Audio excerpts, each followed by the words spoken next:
नमस्ते दोस्तों, वापस स्वागत है आपका हमारे चैनल पर, जहां हम पैसों के गेम के रूल्स को आसान बनाते हैं। आज का सवाल बहुत ही कॉमन और इम्पॉर्टेंट है।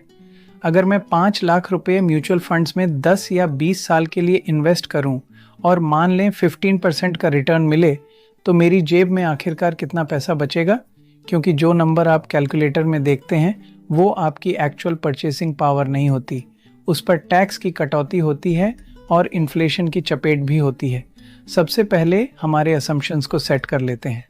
हम मानकर चल रहे हैं कि आपका 5 लाख रुपए एक लंप सम इन्वेस्टमेंट है, यानी एक बार का इन्वेस्टमेंट।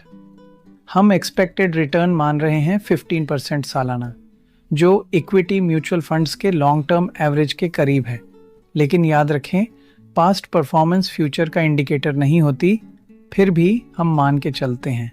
टैक्स के लिए हम इक्विटी म्यूचुअल फंड्स के रूल्स फॉलो करेंगे।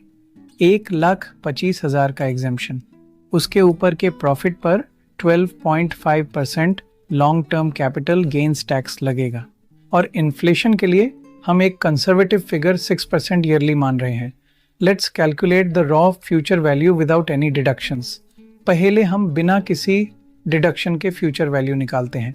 आपको स्क्रीन पर 10 साल की कंपाउंड इंटरेस्ट कैलकुलेशन दिख रही होगी, यानी 10 साल बाद विदाउट एनी डिडक्शन आपके 5 लाख रुपए 20,22,779 हो गए।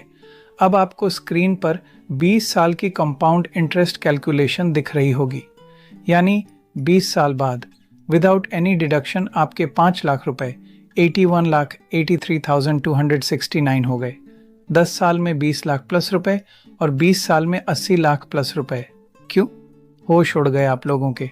रुको, अभी तो टैक्स काटना बाकी है, इन्फ्लेशन एडजस्ट करना भी बाकी है। 20 लाख आज और 20 लाख 10 साल बाद में बहुत फ़र्क होता है। 10 साल बाद के 20 लाख आज के 20 लाख जितना पावरफुल नहीं होगा, उसकी परचेसिंग पावर कम हो चुकी होगी। हमें ये पता लगाना है कि फ्यूचर का ये पैसा आज के रुपये के हिसाब से कितने का होगा। चलिए इन्फ्लेशन से शुरू करते हैं। पहले 10 साल वाला केस से शुरू करते हैं। आपके 20,22,779, इस पर इन्फ्लेशन 6% लगाए तो आपकी करंट वैल्यू निकलती है 11,29,509 ओनली। कैलकुलेशन आपको स्क्रीन पर दिख रही होगी, यानी अब आपके 20 लाख रुपए सिर्फ 11 लाख रुपए ही रह गए। अब बात करते हैं 20 साल वाले केस की। आपके 81,83,269, इस पर इन्फ्लेशन 6% लगाए तो आपकी करंट वैल्यू निकलती है 25,51,582 ओनली। ये कैलकुलेशन आपको स्क्रीन पर दिख रही होगी, यानी अब आपके 80 लाख रुपए सिर्फ 25 लाख रुपए ही रह गए। चलिए अब बची हुई रकम पर टैक्स भी लगाते हैं। टैक्स रेट है 12.5%। पहले 10 साल वाला केस देखते हैं।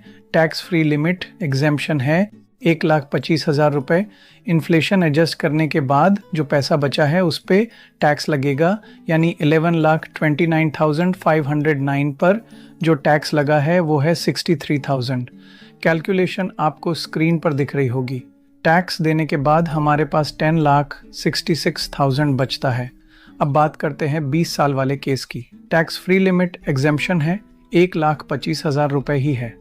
इन्फ्लेशन एडजस्ट करने के बाद जो पैसा बचा है उस पर टैक्स लगेगा, यानी 25,51,582 पर जो टैक्स लगा है वो है 2,40,000।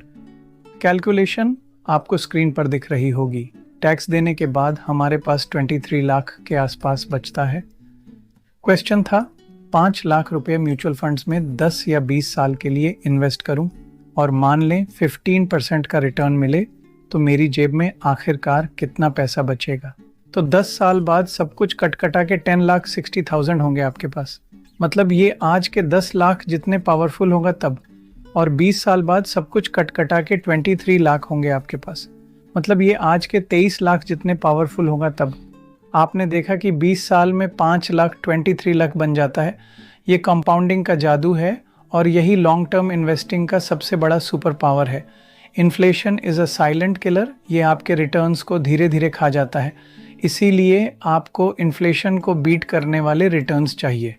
15% रिटर्न 6% इन्फ्लेशन को बीट कर रहा है, इसीलिए आप रियल ग्रोथ देख पा रहे हैं।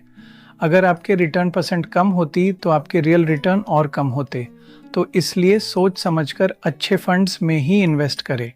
टैक्स प्लानिंग इज की, यानी टैक्स आपकी अर्निंग का एक हिस्सा लेकर चला जाता है, इसीलिए ELSS रिटायरमेंट प्लान्स जैसे टैक्स सेविंग ऑप्शंस का स्मार्ट यूज करें। सबसे इम्पॉर्टेंट बात, यह एक असम्पशन बेस्ड कैलकुलेशन है। रियल रिटर्न्स कम या ज़्यादा भी हो सकते हैं, लेकिन ये कैलकुलेशन आपको एक रियलिस्टिक पिक्चर देती है। इन्वेस्टमेंट करते वक्त हमेशा रियल रिटर्न्स पर ध्यान दें, नॉमिनल रिटर्न्स पर नहीं। अगर आपको ये वीडियो यूज़फुल लगी हो तो लाइक बटन दबा दीजिए, चैनल को सब्सक्राइब कीजिए और शेयर कीजिए अपने दोस्तों के साथ। नीचे कमेंट में बताइए आप 10 साल बाद क्या खरीदना चाहेंगे अपने इन्वेस्टेड पैसों से। Thanks for watching, keep investing, keep learning. आप हमें फेसबुक और इंस्टाग्राम पर भी फॉलो करना ना भूलें। Thank you. फिर मिलेंगे अगले वीडियो में। Bye bye.